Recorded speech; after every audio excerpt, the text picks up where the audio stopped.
दोस्तों नमस्कार, मैं आपका साथी रामविलास बागी। दोस्तों छात्र छात्राओं से जुड़ी हुई डेली न्यूज़ की महत्वपूर्ण जानकारी के लिए पूरा वीडियो जरूर देखें। दोस्तों इस चैनल को अब भी सब्सक्राइब नहीं किए हैं तो प्लीज़ चैनल को सब्सक्राइब जरूर करें और वीडियो को शेयर करें ताकि ज़्यादा से ज़्यादा छात्र छात्राओं को लाभ हो सके। दोस्तों पहली महत्वपूर्ण जानकारी, इलाहाबाद हाई कोर्ट पहुंचा आयु सीमा में छूट देने का मामला।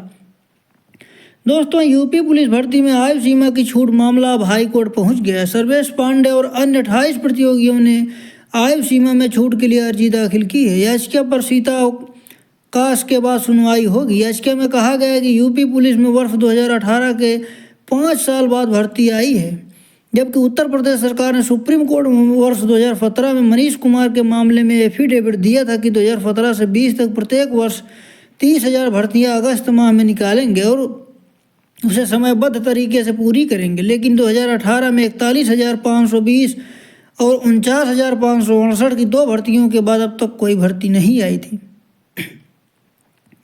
दोस्तों अगली महत्वपूर्ण जानकारी, 13 लाख अभ्यर्थियों को नए आयोग के सक्रिय होने का इंतजार। दोस्तों नवगठित उत्तर प्रदेश शिक्षा सेवा चयन आयोग में अध्यक्ष और सदस्य के चयन की प्रक्रिया शुरू होने के करीब 13 लाख अभ्यर्थियों ने राहत की सांस ली है। अभ्यर्थी आवेदन करके 1.5 वर्ष से भर्ती प्रक्रिया शुरू होने का इंतजार कर रहे थे।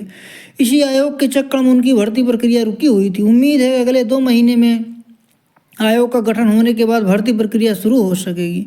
इसके अलावा कई अन्य पदों पर भर्ती का विज्ञापन जारी किया जा सकेगा। इस आयोग से युवाओं को उम्मीदें बढ़ी हैं। नए आयोग के गठन की प्रक्रिया 2019 से शुरू हुई थी।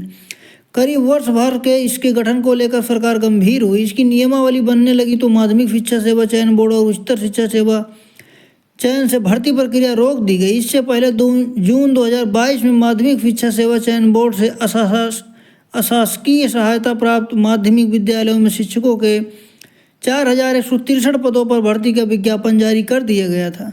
इसमें पीजीटी के 624 और टीजीटी के 3539 पद थे। इन पदों के लिए करीब 12 लाख आवेदन आए थे। चयन बोर्ड के आवेदन से लिया गया लेकिन आगे की प्रक्रिया नहीं करा पाए। ऐसे में जुलाई 2022 में उच्चतर शिक्षा सेवा आयोग से विज्ञापन संख्या 51 के तहत 34 विषयों में असिस्टेंट प्रोफेसर के 1017 पदों पर भर्ती का विज्ञापन आया था। इसमें 90,159 अभ्यर्थियों ने आवेदन किया था। आवेदकों की जांच के बाद परीक्षा कराने की तैयारी थी, लेकिन नए आयोग के गठन के चलते इसे भी रोक दिया गया था। इसकी परीक्षा करा ली जाती तो अब तक यह भर्ती पूरी हो जाती। फिलहाल इन भर्तियों के आवेदकों को नए आयोग का बेसब्री से इंतजार था। आयोग में अध्यक्ष और सदस्य के चयन के बाद पदों पर पद नियुक्ति से अधिकारियों की तैनाती होगी। तब भर्ती प्रक्रिया आगे बढ़ेगी। दोस्तों अगली महत्वपूर्ण जानकारी, आयोग ने आवंटन से पहले अभ्यर्थियों से पूछी वरीयताएं। सम्मिलित राज्य अधीनस्थ सेवा परीक्षा 2023 के तहत केवल मुख्य परीक्षा के आधार पर चयन को लेकर उत्तर प्रदेश लोक सेवा आयोग ने अभ्यर्थियों से पदों के बारे में उनकी वरीयता क्रम की जानकारी मांगी है। अभ्यर्थियों की वरीयताएं और मेरिट के आधार पर उन्हें पद आवंटित किए जाएंगे। पीसीएस 2023 के कुल 254 पदों पर भर्ती होनी है। इनमें से 104 पद ऐसे हैं जिन पर केवल मुख्य परीक्षा के आधार पर चयन होना है। 150 पदों पर लिखित परीक्षा एवं इंटरव्यू के माध्यम से चयन किया जाना है। आयोग ने ऐसे 170 अभ्यर्थियों को उनके रजिस्टर्ड ईमेल आईडी पर मान्यता प्रपत्र भेजकर उनसे पदों की वरीयता के बारे में जानकारी मांगी है। अभ्यर्थियों की रजिस्टर्ड ईमेल आईडी और आयोग की जिस ईमेल आईडी से अधिमान्यता प्रपत्र भेजे गए हैं, अभ्यर्थियों को अधिमान्यता प्रपत्र पूर्ण रूप से भरकर आयोग की उसी ईमेल आईडी पर 3 जनवरी 2024 तक वापस भेजने हैं। आयोग के अनुसचिव ओंकार नाथ सिंह के अनुसार निर्धारित तिथि तक अधिमान्यता प्रपत्र उपलब्ध न कराने वाले अधिमान्यता प्रपत्र के संदर्भ में कोई अतिरिक्त अवसर नहीं दिया जाएगा। दोस्तों अगली महत्वपूर्ण जानकारी, चयनित अभ्यर्थियों को मिलेगा 30 दिसंबर को नियुक्ति पत्र। बेसिक शिक्षा परिषद से संचालित विद्यालयों में 12,460 शिक्षक भर्ती के अंतर्गत सहायक अध्यापक के 6,470 पदों पर कोर्ट के आदेश के बाद नियुक्ति का रास्ता साफ हो गया। सचिव बेसिक शिक्षा परिषद प्रताप सिंह बघेल ने सभी जिलों के बीएसए को पत्र लिखकर चयनितों के अभिलेखों की जांच करने के बाद 30 दिसंबर को नियुक्ति पत्र वितरित करने का आदेश दिया है। अंतिम सूची में शामिल अभ्यर्थियों की लिस्ट तैयार कर उन्हें 27 दिसंबर तक एनआईसी के पोर्टल पर अपलोड करने का निर्देश दिया है। इसके बाद 29 दिसंबर को अंतिम सूची में शामिल अभ्यर्थियों के शैक्षिक व प्रशिक्षण अभिलेखों की जाँच की जाएगी।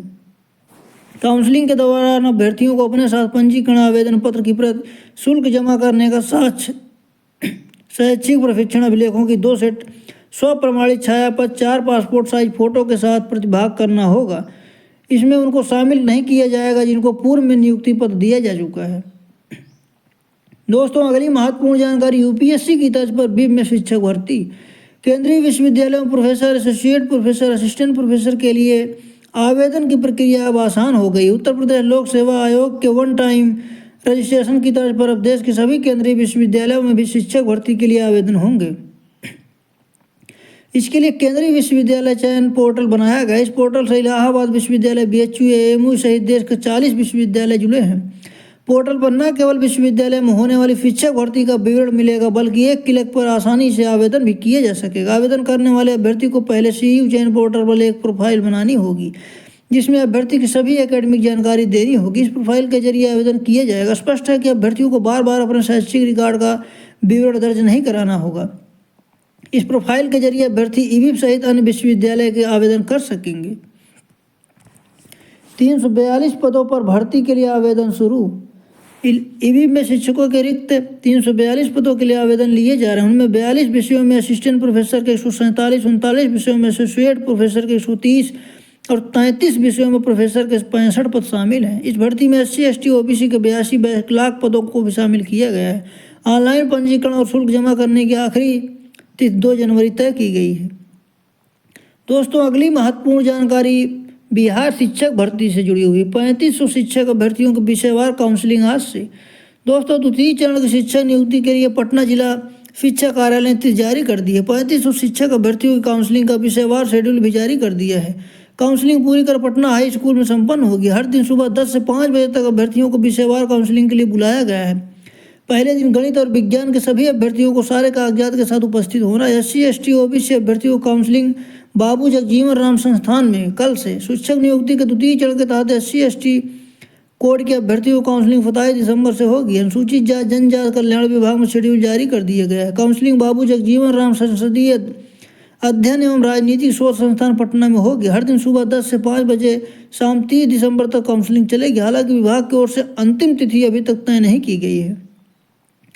दोस्तों, कब से कब किस विषय की काउंसलिंग? 6ठी से 8वीं की काउंसलिंग की एक नज़र।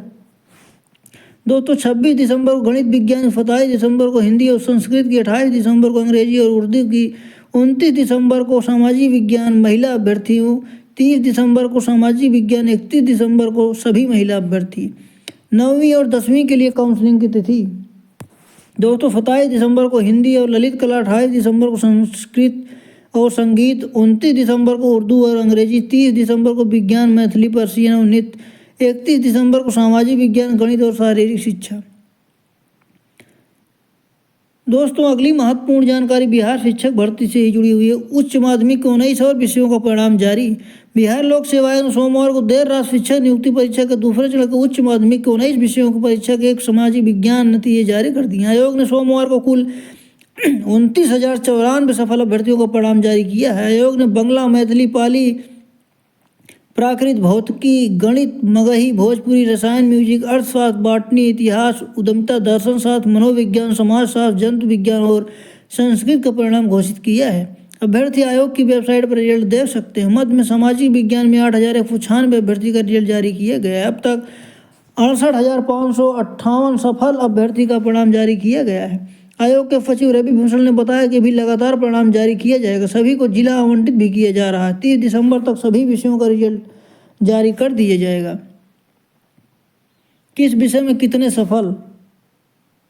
दोस्तों, अर्थशास्त्र में 777, संस्कृत में 1046, संगीत में 1465, जूलॉजी में 976, समाजशास्त्र में 2004, दर्शन में 169, मनोविज्ञान में 1793, गृह विज्ञान 1238, इतिहास में 3936, इंटरप्रेन्योरशिप में 169, बॉटनी में 1460, केमिस्ट्री में 2267, गणित में 1982, फिजिक्स में 2644, बंगला में 32, मगही में 6, भोजपुरी में 15, प्राकृत में 16, पाली में 7, मैथिली में 129। दोस्तों, इस वीडियो में बस इतना ही। मिलते हैं अगले वीडियो में, तब तक के लिए नमस्कार। दोस्तों, ये चैनल को अभी सब्सक्राइब नहीं किया तो प्लीज़ डेली न्यूज़ से जुड़ी महत्वपूर्ण जानकारी के लिए चैनल को जरूर सब्सक्राइब करें। साथ ही वीडियो को लाइक कमेंट करके अपनी प्रतिक्रिया जरूर दें। पूरा वीडियो देखने के लिए धन्यवाद।